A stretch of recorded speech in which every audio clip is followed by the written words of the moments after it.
show you some iPad tricks and things that the students have been learning in the K2. Just a quick thing, can you tell us some information on the local feeder schools compared to us? I was actually thinking about that, like, I Yeah. wonder how the rest of the. Because a lot of these are K-12s, and Sure. I think you correlate more to our current feeders and do some comparison on how things are going. Sure, and we have a new program in the state called Wise Dash, which makes that quite easy to do. So. All right. We just recently had a meeting with the kindergarten, first grade, and second grade teachers who were in the pilot for the iPads. And they're doing a really nice job of bringing ideas and sharing ideas among themselves. And also Sarah Shepke, who leads that, facilitates that group, also does a nice job of bringing new ideas to the table. So it's really an excellent opportunity to gain some ideas and to share. So when we look at some of these options that I'm going to show you, sometimes they look cute and neat. But we want to think about the level of complexity of a task for the age of who's completing this. For example, this little caterpillar is really a cute little representation but for this little sweetheart to produce this, she had to think about it, prepare the talk, prepare the technology tool, and then get it all to work at the same time. So it really is some complex thinking and multiple step kinds of situations. I am an egg. Scrambled eggs are the best. Boiled eggs spin. Not boiled eggs do not spin. People are born alive, and dogs too, and cats. Do you like eggs? What kind of egg do you like? So you can hear that there's some science in there because they're talking about the egg and the whole cycle of life. They're talking, and then of course you get different things like, do you like eggs? I like eggs, those kinds of things. So there's a multiple amount of communication going on, oral as well as preparing for this, probably through organizers and things that the teacher has to do. But the children are producing these small little wonders and are really excited about sharing. Sometimes when you have younger students, it's hard to get the information out from the children, especially one teacher, 20, 25 kids. So some of these tools are allowing the teachers, and I hear that constantly during the meeting, that I can listen to this later and hear, what are they really thinking?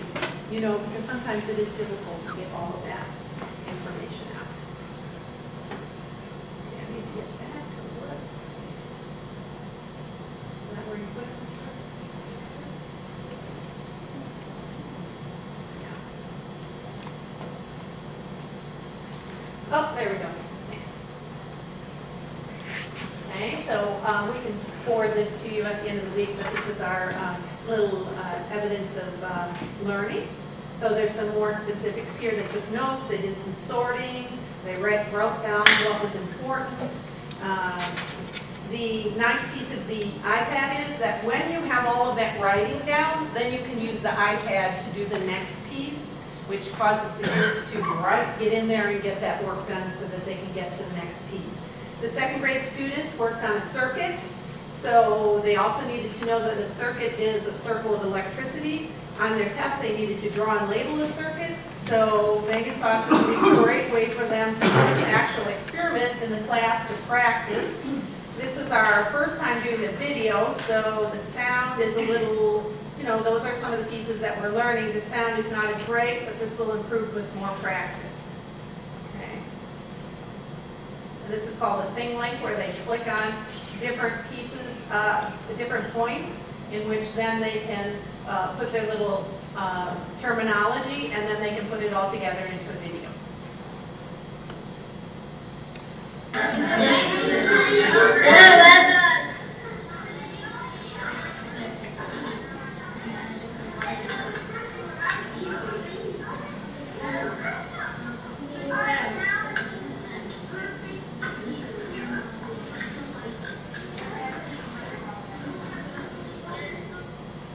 It's a busy classroom because all the kids are working, but if you're really close there, you can hear the child's thinking about how he was putting that together and what his scientific thinking was as he was putting that together, so I thought that was pretty cool.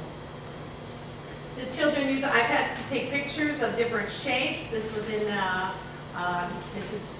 Chill's class. And parent volunteers helped, and the students took different pictures of the different shapes during a shape walk, and then listen to the mathematical dialogue that occurs.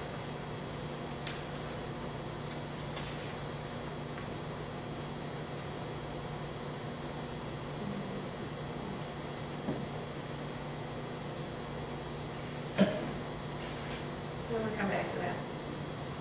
Check on that.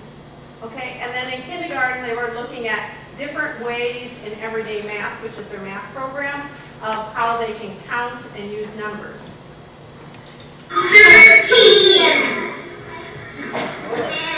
plus 7 equals 13. 3 plus 10 equals 13. 2 plus 11 equals 13. 12 plus 1 equals 13. 4 plus 9 equals 13. 13 plus 0 equals 13. 5 plus 8 equals 13. 13. And just so you know, they were working on 13. You heard that? But I mean, typically, up to 10 is what they're really working on, so this is really a nice thing to see that they're working even beyond the 10. Here, the kindergartens are using the visuals to understand place value. So they're creating things and then taking pictures and then having to put in the terminology. You can see hundredths, tens, and ones. And these things are just so easily done with the iPad that they can get them done, and they're much more engaging than if the children have to draw the stuff themselves. Okay? And then in the second grade class, they've been learning about prefix, suffixes, and root words, all that wonderful reading things. So you see on some of these, the buttons are in just different locations. So I'm not quite sure where I should put it.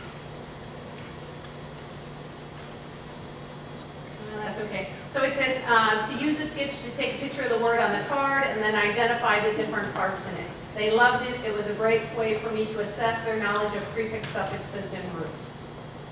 Okay, and these kindergartners start the morning by using the iPad to respond to their teacher's blog question. This is pretty cool, of the day. And what a great way to start their day, writing their thoughts and ideas. So they're rushing into the class to make sure they get one of the iPads to start blogging with the teacher on what the question is for the day. So very, very cool. All right, let's go back to the one.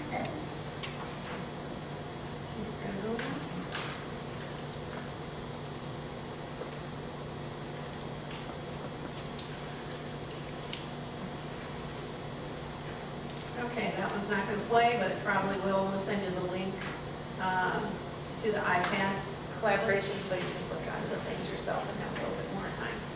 So it's just really neat to work with these teachers that are really open to a lot of different ideas and looking at ways to get their kids really engaged in the learning and get them communicating about the things that they're learning about. And just a reminder that we will go back and finish the parent surveys, student surveys, teacher surveys, and look at the learning growth by the end of the year. So we'll come back to that in June because that will give us time to do that. Okay. Question? This comment? Okay. So whereas we used to have kids cutting things out, pasting, coloring, whatever, and they had a folder relational that would be given to the parents and so they could keep keepsakes and what their kids work on and things. What are you going to do with the videos? Are they currently accessible by the parents to? Not all of the teachers, but that was one of the topics. Many of the teachers have a website, so they only use first names so that parents can see the work that the students are doing.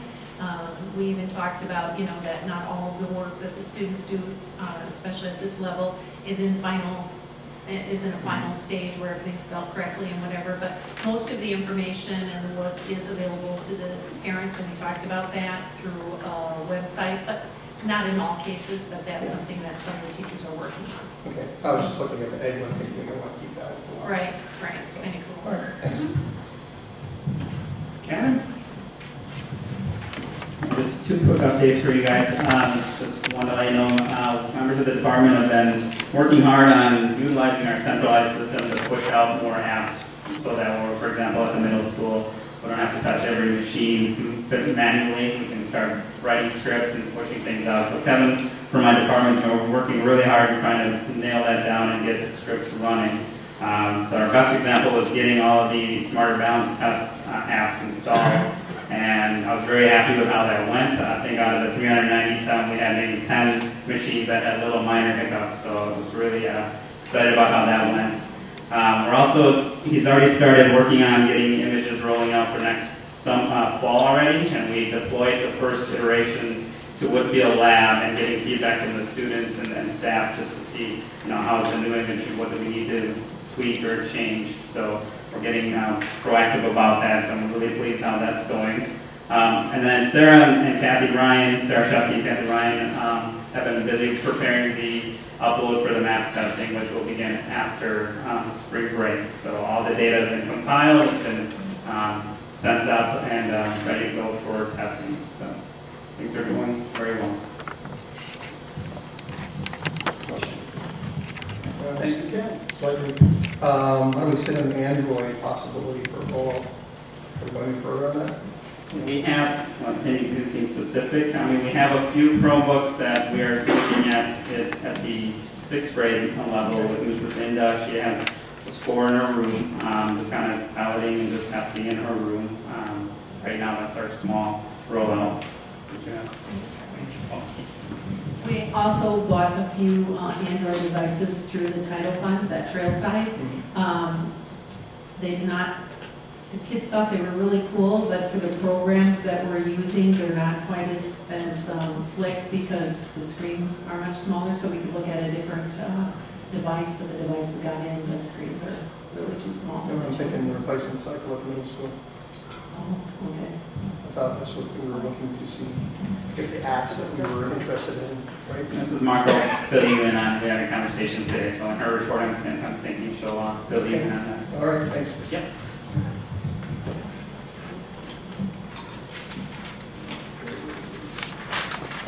Are there any questions on the first reading?